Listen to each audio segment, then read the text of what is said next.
ऐसे में सरकार किसकी बनेगी, जीत होगी या फिर परिवर्तन? जी, जो आपने एक सवाल किया है, एक बड़ा सवाल किया है। जब से भारतीय जनता पार्टी की सरकार इस देश में आई है, 2014 से लेकर के 2017 से लेकर के अब तक के भारतीय जनता पार्टी की सरकार है।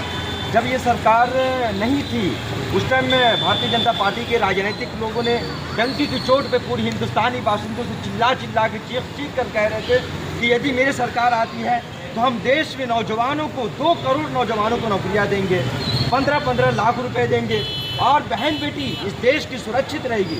लेकिन देखिए, जब 3-3 साल की बच्चियों के साथ बलात्कार होता है, इससे ज़्यादा शर्म की बात क्या हो सकती है? क्या इसमें 2027 में सरकार आएगी? दूसरी बात, आप जिस जगह पर आप खड़े हैं, ये जनपद बांदा है, बुंदेलखंड का एक बड़ा शहर है। आप देख लीजिए, पानी, यहाँ की जनता बूंद बूंद पानी के लिए तरस रही है। चाहे वो जल संस्थान के अधिकारी हो, जल संस्थान के अधिकारी भी लूट मचाए हुए हैं। और जल जीवन मिशन जहाँ करोड़ों नहीं अरबों रुपए का बजट हुआ है, लेकिन पता ही नहीं चल रहा कि पैसे गए तो कहाँ गए, और फिर भी लोगों के नलों पे पानी नहीं पहुँच रहा। आप और दूसरी सबसे बड़ी बात, यहाँ के जितने भी सारे विधायक सांसद हैं, सभी लोग को केवल और केवल यहाँ के बालू और यहाँ के पत्थर से और यहाँ के दारू शराब से मोहब्बत है। यहाँ के विकास से कोई मतलब नहीं है, यहाँ के रोजगार से कोई मतलब नहीं है। आज इस प्रदेश में और आज इस बुंदेलखंड में, जनपद बांदा में पलायन चरम सीमा पे है। यहाँ का पढ़ा लिखा नौजवान जिसके अंदर एक अच्छी काबिलियत है, एक अच्छी एजुकेशन है, एक अच्छी एबिलिटी, क्वालिटी कैपेसिटी है, आज वो बच्चे रिक्शा चलाने पे मजबूर है।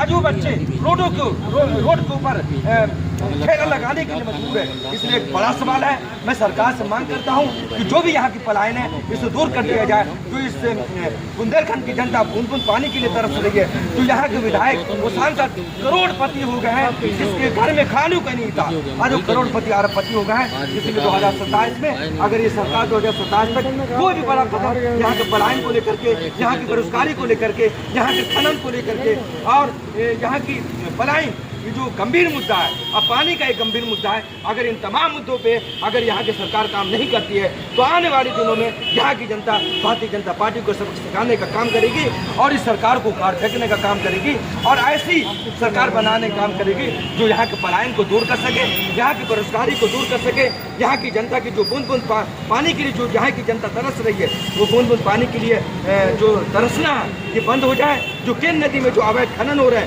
ये खनन बंद हो जाए और जल मिशन के ऊपर जो करोड़ों अरब रुपए का बजट हुआ है, जो पूरा पैसा खा लिया गया है और भ्रष्टाचार चरम सीमा पे है। अगर नई सरकार आएगी तो हम लोग इसकी जांच कराएंगे और जो भी भ्रष्ट अधिकारी है जेल की सलाखों के पीछे काम करेंगे।